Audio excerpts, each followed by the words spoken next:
water comes up to his neck, goes above his neck, and cries out to Hashem, Hashem, the waters are going to drown me. And the sea splits. The sea splits, and the Torah says, they stood there, Yaminu b'Hashem, or Moshe, they believed in Hashem, and they believed in Moshe. There's a chumash that everybody uses, we all use it. It translates those words, they believed in Hashem, and Moshe was his servant. Your brother, Rabbi, sir, wants that chumash to be thrown out of 770. I think it's the Balaturian translates the words. He says they believed in the word of Hashem and they believed in the Nebuah of Moshe. Because the word of Hashem and the Nebuah of Moshe are the same thing. When I first encountered Chabad, I was told a story about Tali Leventhal. This person told me the story that Mendel Futterhaus, the famous Mashpia, had a daughter who lived in England, married to Lieberach, the mother of Zalman Lieberach, all the other Lieberachs, many of the Lieberachs that we know of, and had a Shabbaton weekend at an estate in the country, in the English countryside. On the way back, there was a car accident. She did not survive. Rav Mendel was in England, he was sitting Shiva. During the Shiva, a person came to speak to him, Nachum Avol, from the English, from the community in England. And he said, I always imagined when I heard the story, it was a clean-shaven person. I don't know if it's true or not, I just imagined it that way. He said to Rav Mendel that he goes to the Ger Rebbe in Yerushalayim. He went to the Ger Rebbe and he said to him, Rebbe, I have a problem. What's your problem? I have a problem with the Emunah B'Tzadim. And he said, no. That's all he said, no. So he asked Hasidim there in the court of the Ger Rebbe, what does that mean? He said, no. After the court, he said, no. Nobody knew the answer.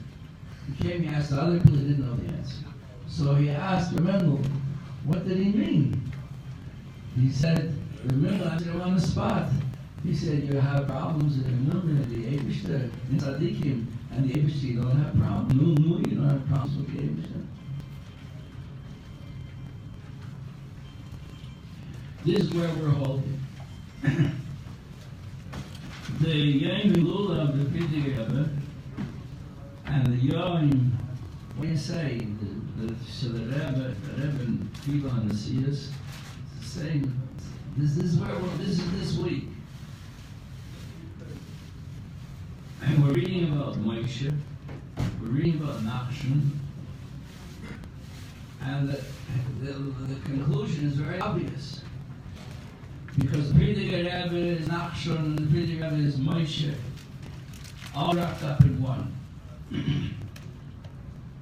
Nachshon had courage, the Frierdiker Rebbe had unbelievable courage, indomitable courage. He stood where people could know, where no one else could stand. Confronted the mightiest government in the world. They beat him, they tortured him. They couldn't break him. And he prevailed. And today, hundreds of Chabad houses teaching people who are thirsty for knowledge. People don't even know that they're Jewish, are discovering that they're Jewish. Morristown, Crown Street, has a son in a place called Eliuno, something like that. Eliuno. He had when he came, he has to come to America periodically to renew his visa, like every few months he has to come and renew his visa. He's not allowed to stay.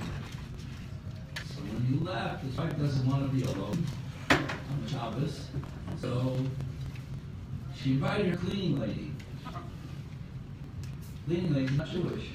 She knows the cleaning lady has friends. Maybe that will be Jewish.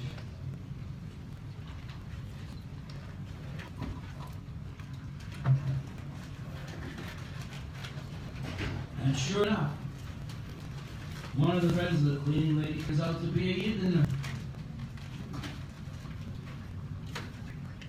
These are people who are coming to the Chabad houses. At best, they know very, very little about Yiddishkeit. And they are returning. Russia has changed, communism is over, and Yiddishkeit is flourishing more and more all the time, all because of the work of the Rebbe. I heard the Rebbe say, there are very few things you should know I ever heard the Rebbe say. I had a very big problem. When I would go to a Farbrengen, I would always fall asleep. You shake your head, I say, yeah, I did. Over and over and over again. And during the summer time, everybody would go away to the country, to places, to sit close to the Rebbe. I would come in, I would take places of all these people who went away to the country. I would sit close to the Rebbe so I could hear. I'd be so anxious, and I would fall asleep. So anything I heard from the Rebbe, I know I was meant to hear. And there were very few things that I heard, but I was meant to hear. One of the things that I heard was that the Rebbe said, if there's anybody in Russia today who is observant of Torah mitzvahs, it's because he's a student of my father-in-law, or a student of my father-in-law. So all this is because of the work of the Rebbe. Just to digress a little bit, with a personal note, hey, Mr. Rebbe said, this is my Masul, a person, you have the opportunity now. All the gates are open. You can ask for anything you want.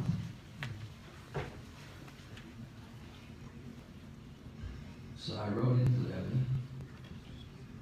asked the Baruch, I shouldn't fall asleep in the Farbrengen. I couldn't wait for Shabbos.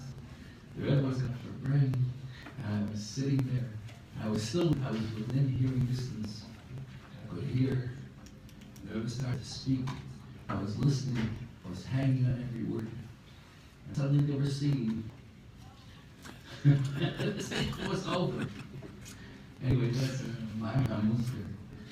So that was what I heard the Rebbe say. Anybody who's from who has any connection to Yiddishkeit today in Russia is because of the work of the previous Rebbe. And on this day, the same day, okay. Now for you, all you Mukbalim, put this one together. The Frierdiker Rebbe was 10 years in Russia, and 10 years in the Seas was 10 years in Russia, and 10 years in Poland, and 10 years in America, exactly. And you know, the 10 is the magic number, the DNA of the whole creation of the world. All that's your kindness, Hallelujah, and all the others. And the Rebbe was 10 years here. For 10 years, there's another thing I often heard the Rebbe say, that the Rebbe was 10 years praying and learning in the walls, and the 70 absorbed the holiness of the Frierdiker Rebbe's presence. And on the 10th day of the 10th year of the 11th month was his Salkus, the Lula of the Frierdiker Rebbe. The Rebbe assumed in Zias a year later. On the next day, it was the 11th day of the 11th month of the 11th year of Shemut Aleph.